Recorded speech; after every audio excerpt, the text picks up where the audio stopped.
कामगारांच्या विविध प्रलंबित मागण्यांसाठी भारतीय मजदूर संघाच्या वतीने 17 ऑगस्ट रोजी देशभर जिल्हाधिकारी कार्यालयांसमोर निदर्शने व धरणे आंदोलन करण्यात येणार आहे। किमान वेतन 42,000 रुपये, पीएफ पेन्शन व ग्रॅच्युइटीची मर्यादा वाढवणे, अंगणवाडी आशा सेविकांना सामाजिक सुरक्षा व बोनस, कंत्राटी कामगारांना न्याय आणि प्रत्येक जिल्ह्यात ईएसआय सुविधा सुरू करण्याच्या प्रमुख मागण्या संघाने केल्या आहेत। मागण्यांवर तातडीने निर्णय न झाल्यास व्यापक आंदोलनाचा इशारा भारतीय मजदूर संघाचे सचिव ॲडव्होकेट अनिल ढुमणे यांनी दिला आहे।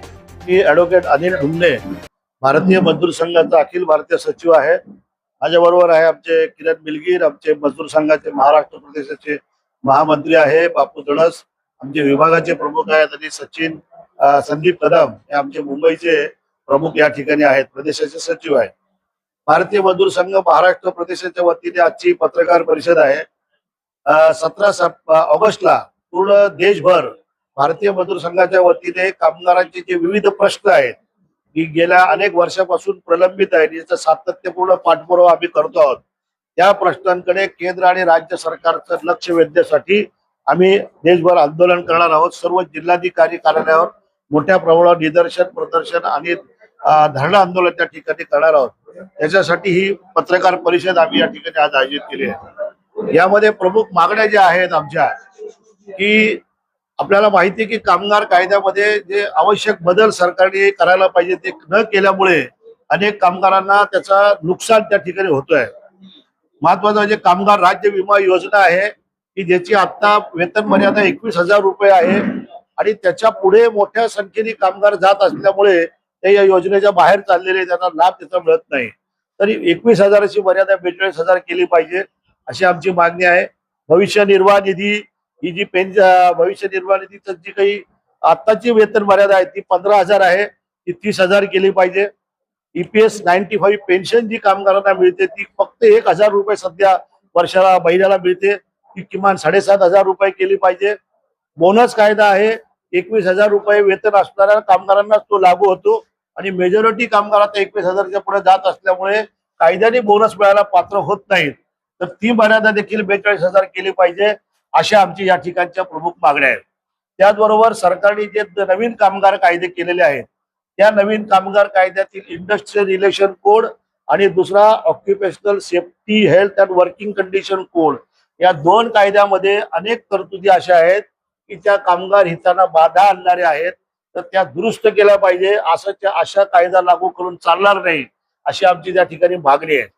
याबद्दल आम्ही 21 नोव्हेंबरला 2025 रोजी जेव्हा सरकारने घोषणा केली होती नवीन कामगार कायदे लागू करण्याची, त्यावेळेला देखील आम्ही अखिल कामगार मंत्री जे आहेत मनसुखभाई मांडवियाजी यांना भेटून आम्ही सांगितलं होतं की याच्यामध्ये दुरुस्त केले पाहिजे। तेव्हा त्यांनी आम्हाला आश्वासन दिलं होतं की आपण इन ड्यू कोर्स आपण हे बदल करू, पण त्यांनी ते अद्यापपर्यंत केलेले नाही। त्यामुळे 25 फेब्रुवारी रोजी देखील आम्ही देशभर आंदोलन केलं आणि त्या माध्यमातून देखील सरकारला आम्ही म्हटलं की हे बदल केले पाहिजे।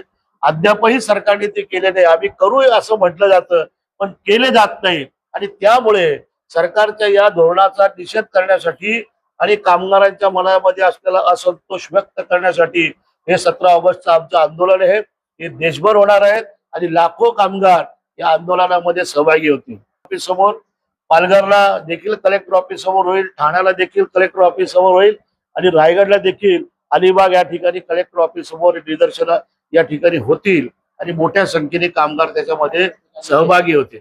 महाराष्ट्रातील अन्य जिल्ह्यांमध्ये देखील हे कार्यक्रम होतील। केंद्राविरोधात आहे की राज्य विरोधात?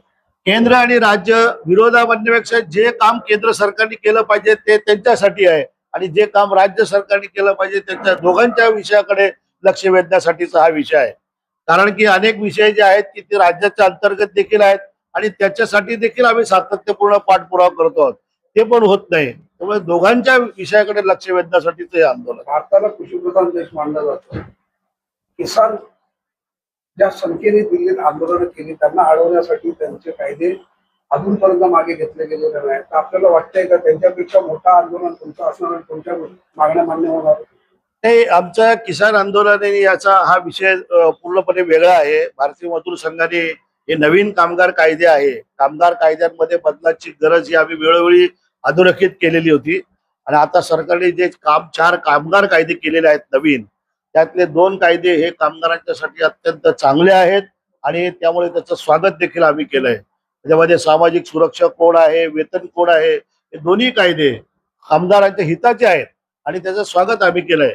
अन्य 2 कायदे देखील त्यामध्ये देखील अनेक चांगल्या तरतुदी आहेत, पण केवळ त्या चांगल्या आहेत म्हणून बाकीच्याकडे दुर्लक्ष करून चालणार नाही आणि त्यामुळे ज्या गोष्टींच्यामुळे कामगारांच्या हिताला बाधा येणार आहे त्या बदलल्या पाहिजे अशी आमची सरकारची भूमिका आहे. सरकारकडे हे सर्व कायदे रद्द करावे असं भारतीय मजदूर संघाची मागणी नाही. आमची मागणी अशी आहे की त्यामध्ये आवश्यक दुरुस्त्या करून ती लागू केले पाहिजे आणि त्याची आवश्यकता आहे. दुरुस्त्या पण सुचवल्यात. आम्ही त्यांना वेळोवेळी सुचवलेल्या आहेत. आता या 17 ऑगस्टच्या दिवशी जेव्हा आमचं आंदोलन असेल त्यावेळेला देखील आम्ही त्यांना कळवणार आहोत आणि आता जी प्रेस नोट आम्ही आपल्याला दिलेली आहे त्यामध्ये देखील या गोष्टींचा समावेश आहे की कोणत्या दुरुस्त्या केल्या पाहिजे अशी भारतीय मजदूर संघाची भूमिका आहे. हे देखील आपण त्याच्यामध्ये सांगितलेलं आहे. आम्ही या वेळोवेळी केंद्र आणि राज्य सरकारला त्या त्या स्तरावर कळवलेलं आहे. आम्हाला सांगण्यात येतं की हे करू, पण प्रत्यक्ष ते होत नाही. हा आमच्या समोरचा या ठिकाणचा प्रश्न आहे. पाहिजे